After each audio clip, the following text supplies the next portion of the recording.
What Oregon looks like? I mean, this isn't what our cities look like. I mean, technically this is in Portland, but it's a different section of Portland. But yeah, this is like any forest that you go in is this. I grew up thinking this was what every forest looked like. It's not a swamp, you know. It's very hilly. We have a lot of mountains. Not huge mountains, but they're mountains. Not hills.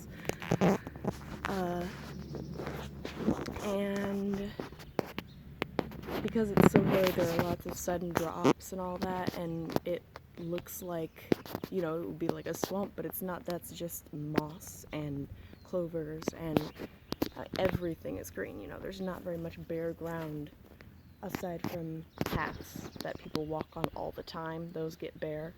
But aside from that, it's all green. And it's so thick. I mean, I see pictures of other forests online, and they look so ridiculous with bare ground, with just leaves on the ground. All the brown.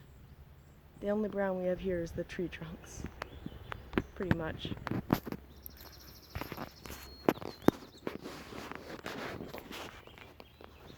I'm in a horse's paddock right now, and this is what it looks like.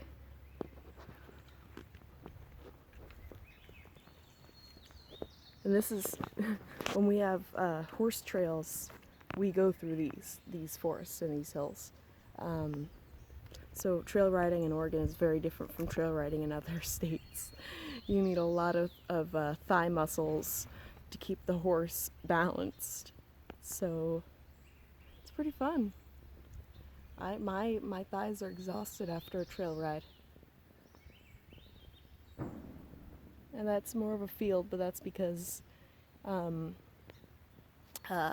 this is the, you know, show barn property. I mean, this is also their property, but that's where people actually go. And this is just, I don't know why they have so much property that they don't use.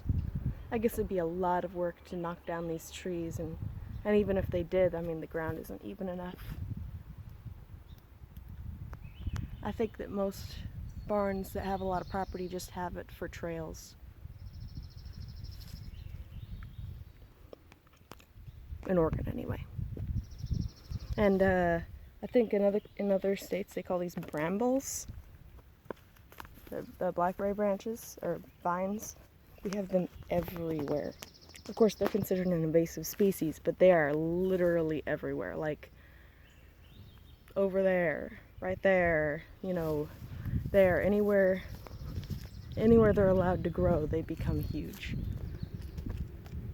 And they are on every side of the road, basically. If they don't maintain their property, it becomes overgrown. It's beautiful, really. I mean, I had no idea that most forests weren't like this growing up. I learned the other day it's called a temperate rainforest. Because we get so much rain. I mean, you can see it's really dim in there. Even though this is summer, this is a summer day. You know, you look over there, you see it's bright out. This is a summer day, and you can see how dim it is over here. I mean, over there, I think there's a bit of a clearing. You can see a bit of sun coming in, but most of it is shaded, just because of how thick the forest is.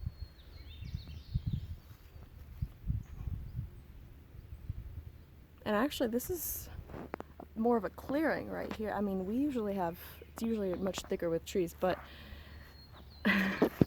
it's pretty cool, I think.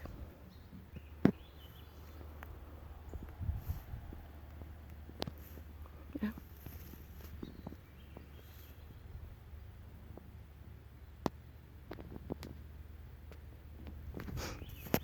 This is pretty much the norm everywhere. I mean, even in the city, there's some of this, just not quite as thick. That's what my dad, who's been all over the world, he said that the one thing that's special about the Pacific Northwest, and especially around Oregon, is we our cities aren't cement, concrete jungles. We keep nature in our cities, just not really thick nature.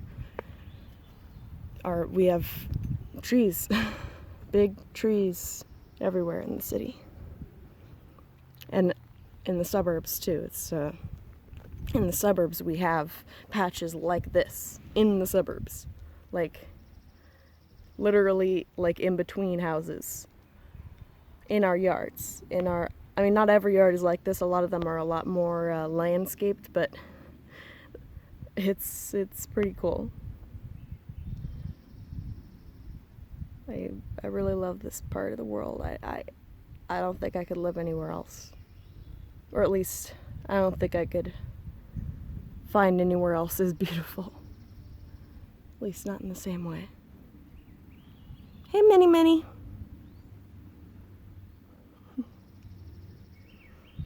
This is Portland. I mean, this is like a show barn that I'm at. This is fancy. We have a freaking rainforest. It's beautiful.